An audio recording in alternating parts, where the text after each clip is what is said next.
in the deepest, quietest corners of our world. Far beneath the bustle of cities and the rustle of forests, something is stirring.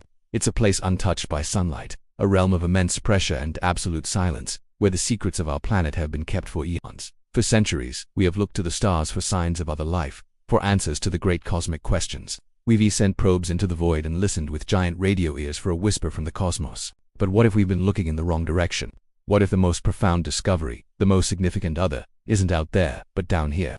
Imagine the deep Earth, not as inert rock and magma, but as a complex, interconnected system, a network of caves and fissures, subterranean rivers, and vast, hidden oceans. In these isolated biomes, life has had billions of years to evolve along paths entirely different from our own. Here the rules are different, the pressures are unimaginable, the temperatures extreme, and the energy sources are not from the sun, but from the planet's own geothermal heat and chemical reactions. It is the perfect crucible for life forms that defy our understanding. Recent seismic readings have been unusual. Geologists and seismologists, the cartographers of the deep, are picking up patterns that don't fit any known model. They aren't the chaotic jolts of earthquakes or the slow groan of tectonic plates. These are rhythmic, complex, and seemingly organized. At first, they were dismissed as anomalies, equipment malfunctions, or strange new geological phenomena we hadn't yet categorized. But the patterns persist. They're growing in complexity, evolving. Some scientists, speaking in hushed tones in late-night lab sessions, have dared to suggest a terrifying, exhilarating possibility.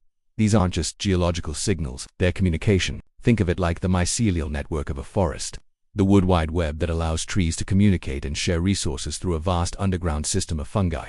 Now, amplify that concept on a planetary scale. What if deep within the Earth's crust, a colossal, singular consciousness has been slowly awakening? A geological superorganism, perhaps based on crystalline structures or extremophilic microbes, that has achieved a level of interconnectedness we can barely comprehend.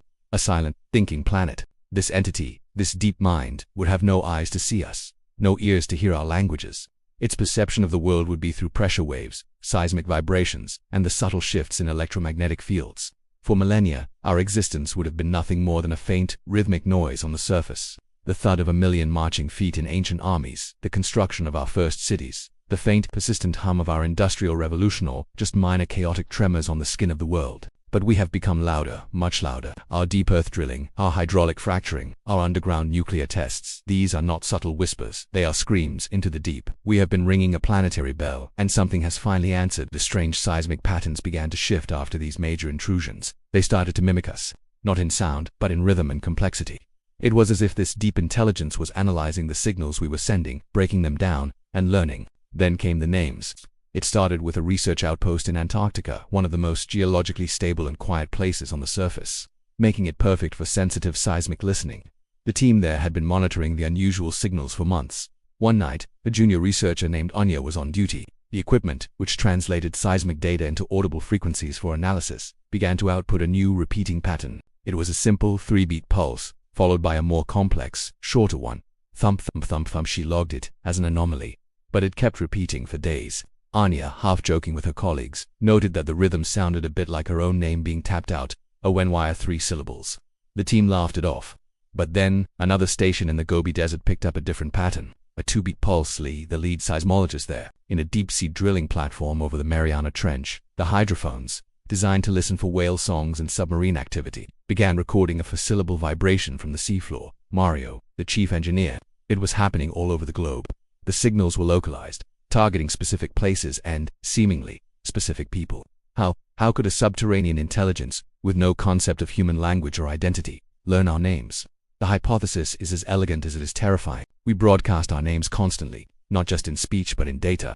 Every time you log into a computer, send an email or use a credit card, your name, your unique identifier, is transmitted as a burst of digital information. These electronic signals don't just travel through wires and airwaves.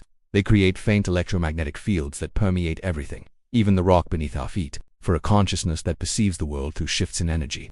Our digital society would be a blazing, flashing storm of information on the surface, and amidst that chaos, certain patterns would repeat with incredible frequency in specific locations. A name, tied to a person, repeated thousands of times a day in the same office, the same home. The entity isn't learning language. It's learning pattern recognition on a scale we cannot fathom. It's isolating the unique electromagnetic signatures we call our names. It's identifying us. It's associating the rhythmic tremors of our footsteps, the electronic pulse of our digital lives, and the unique signature of our name, and it's calling back. Not with malice, not with intent as we would understand it, but with curiosity. Like a child mimicking a sound it has just learned. It is saying, I see you, I know you are there. It's learning our names. The implications are staggering. We are not alone on this planet, and our cohabitant is not some creature we can put in a zoo or study under a microscope. It is the planet itself, or something so vast within it that the distinction is meaningless. It is a slow, ancient, and powerful intelligence that we have inadvertently awoken. We have spent our entire history acting as if we were the sole masters of this world, shouting our dominance into the void. Now, we've discovered that the walls have ears. The world's leaders and top scientists are now in a state of quiet panic. How do you respond? How do you communicate with something that thinks in millennia and speaks in earthquakes? Every major decision, every new piece of technology, every large-scale construction project now has to be considered in a new light. What vibrations will this send into the deep? How will the planetary mind interpret our actions? Is the rhythmic pulse of a new power plant a greeting or a threat? We are like ants scurrying on the back of a sleeping giant, and the giant is beginning to stir, to notice the tickle of our footsteps on its skin. It knows us.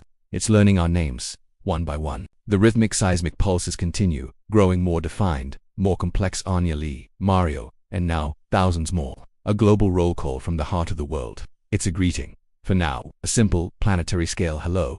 But we must ask ourselves, what happens when it wants to have a conversation?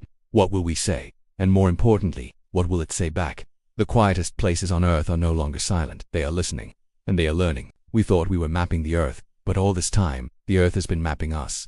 Thank you for joining me on this journey into the deep. If you found this thought-provoking, please consider liking this video and subscribing for more explorations into the unknown. What do you think is down there? Let me know in the comments below.